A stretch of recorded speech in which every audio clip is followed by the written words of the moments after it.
Israel पहले से plan करके रखा था क्या इस वार के लिए? चलो चलते हैं, इस वीडियो में देखते हैं। इजराइल ने जंग का ऐलान कर दिया। 7 अक्टूबर 2023 सैटरडे, ये इजराइल में एक ऑस्पिशियस दिन था। आज के दिन तोरा पढ़ा जाता है, जो जूडाइज्म में सबसे इंपॉर्टेंट होली टेक्स्ट है। और इसी दिन हमास ने 5000 रॉकेट्स के साथ इजराइल पर हमला किया और इजराइल ने immediately state of war declare कर दी। כוחות חמאס פלשו הבוקר לשטח ישראל בבוקרו של יום חג ורצחו אזרחים תמימים, ילדים וקשישים.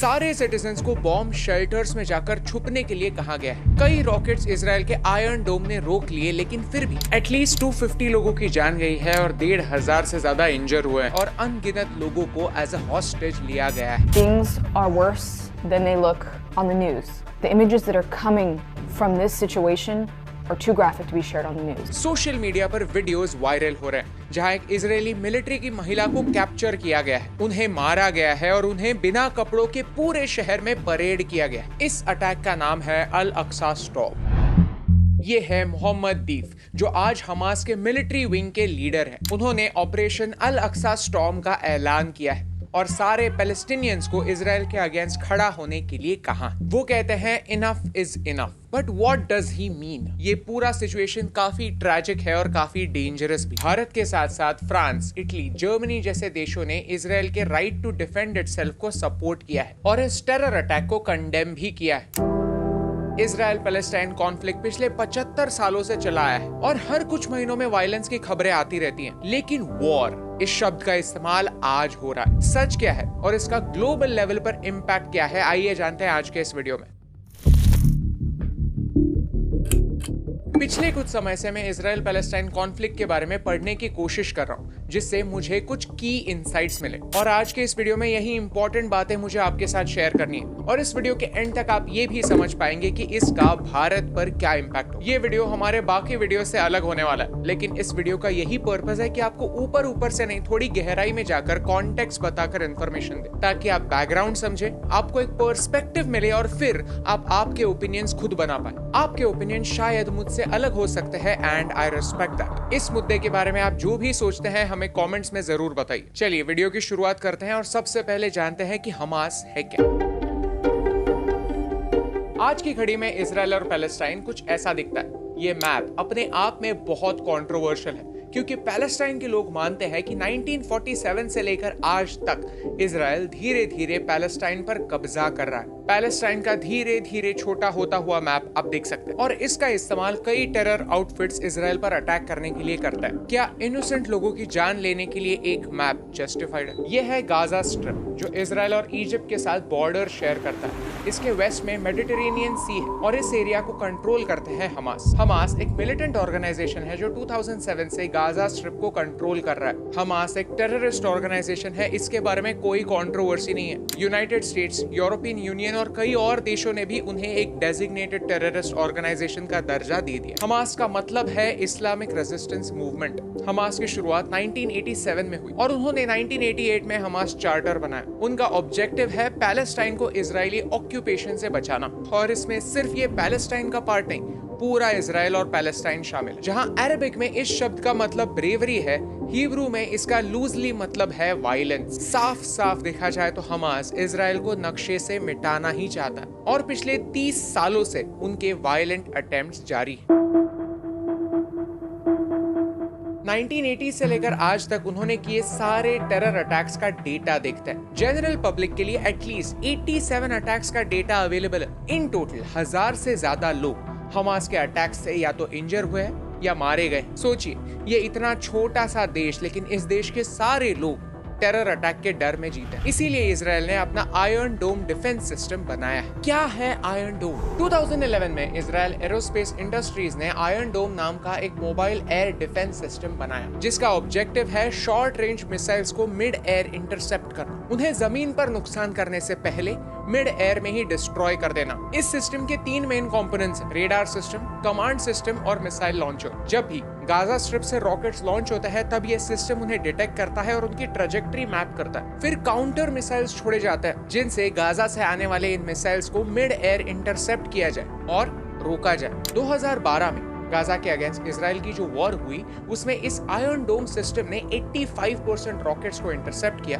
और जानें बचाई। ये सिस्टम हमास के अगेंस्ट इजराइल का सबसे बड़ा डिफेंस है और ये बात हमास जानता है। फिर भी उन्होंने 5000 रॉकेट्स लॉन्च। ये कोई आम टेरर अटैक नहीं है, ये युद्ध का ऐलान है। और ये दिन भी काफी स्पेशल था क्योंकि इसी दिन के अराउंड 50 साल पहले भी इजराइल पर अटैक हुआ था। इस अटैक की डेप्थ, इंपॉर्टेंस और आने वाले टाइम में होने वाला इम्पैक्ट समझने के लिए थोड़ी हिस्ट्री जानना इंपॉर्टेंट है।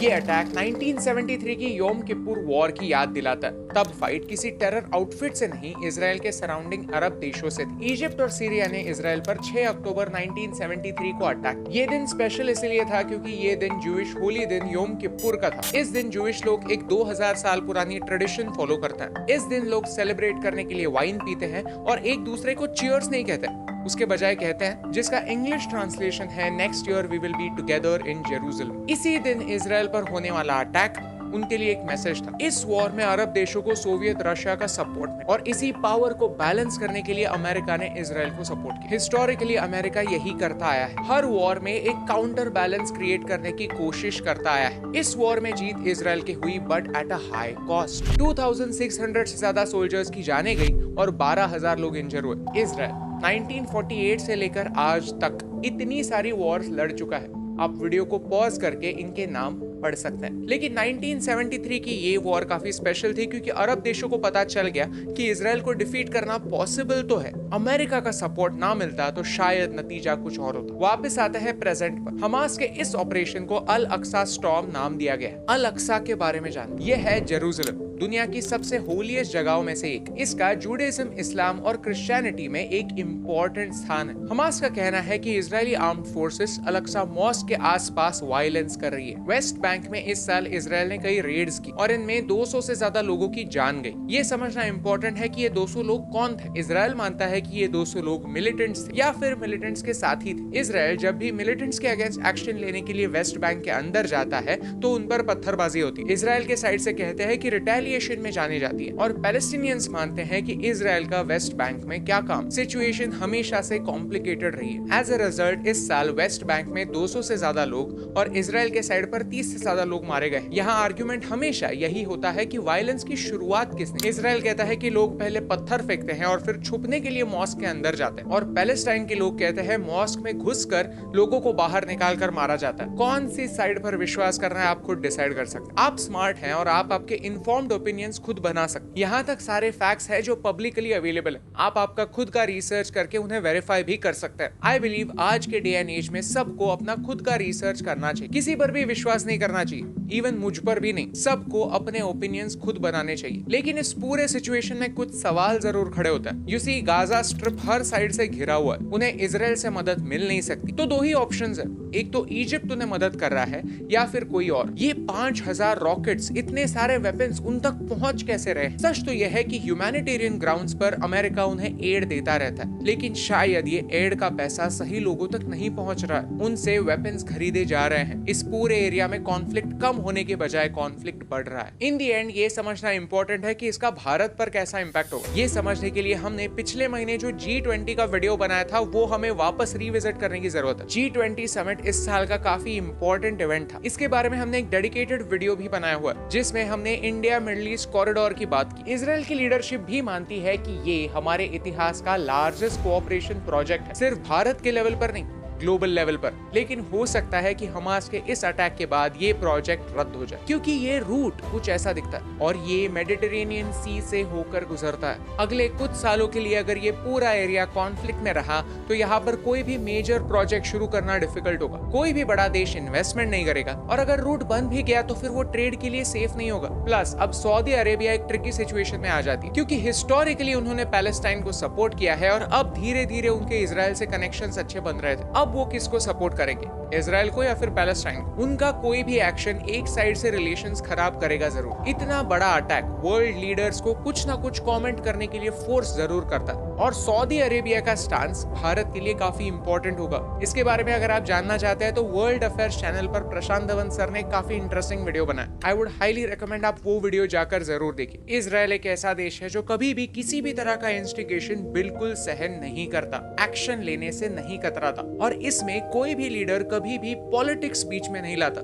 इजराइल के ऑपोजिशन लीडर ने भी पूरी तरह से सरकार को अपना सपोर्ट दिया है। जब नेशनल सिक्योरिटी की बात आती है तो पॉलिटिक्स बीच में कभी नहीं आना चाहिए। ये बात भारत के लीडर्स को सीखनी चाहिए। इन दी एंड हमें ये समझना जरूरी है कि वॉर एक काफी डेंजरस सिचुएशन होती है। कुछ महीनों पहले हमारी एक इंडियन जू से बात हो रही थी। उनका अक्सर इजराइल जाना होता रहता है। वो कहते हैं कि मिसाइल अटैक्स काफी कॉमन हो चुके हैं। जब भी मिसाइल अटैक्स होते हैं तो सायरन्स बजते हैं और फिर उन्हें सब काम छोड़कर बंकर्स में जाना पड़ता है। इजराइल के लोगों के लिए वॉर लाइक सिचुएशन काफी कॉमन हो चुकी है, और ये काफी सैड बात है। ऐसी बातें सुनने पर हमें समझता है कि हम कितने लकी हैं कि हम वॉर से दूर हैं। इस पूरे सिचुएशन में कोई भी दो साइड्स नहीं है। Nothing can justify 5,000 rockets being fired. ये एक काफी बड़ा टेरर अटैक, क्योंकि ये रॉकेट्स जब भी किसी बिल्डिंग को हिट करेंगे तो वो ये नहीं पूछेंगे कि आपका रिलीजन कौन सा है, आपकी पॉलिटिकल आइडियोलॉजी क्या है। वो सिर्फ और सिर्फ जान ले, एक रॉकेट एक बच्चे से लेकर बूढ़े तक सबको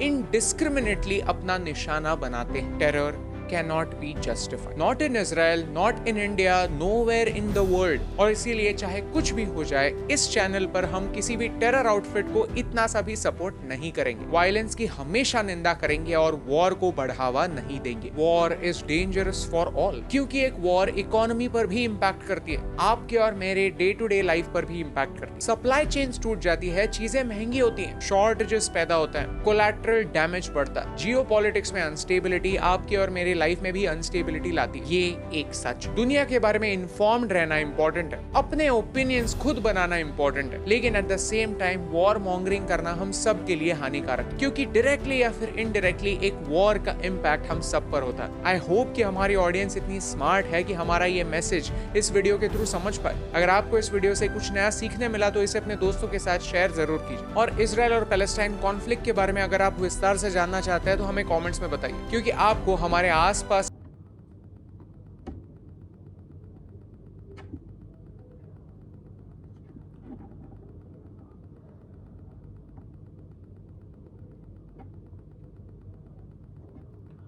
मैं समझता हूँ कि इजराइल ने ज़बरदस्ती फ़लस्तीन की ज़मीन हड़प ली है।